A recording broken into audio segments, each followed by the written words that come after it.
Here are some quick fixes that actually work if your iPhone calls keep dropping after the iOS 17 update. First, go to Settings, then open Mobile Service and tap on Network Selection. Disable Automatic Selection. Wait a few seconds and then manually select your network provider. Now, turn on airplane mode for about 20 seconds, then turn it off. This helps refresh your network connection and can fix call dropping issues on iPhone. Next, restart your iPhone and check if the problem is solved.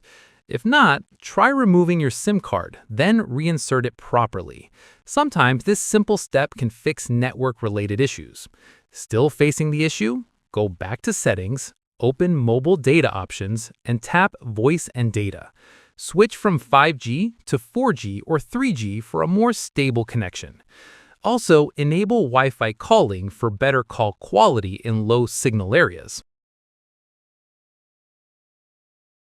As a final step, go to General, Transfer or Reset iPhone, Reset Network Settings.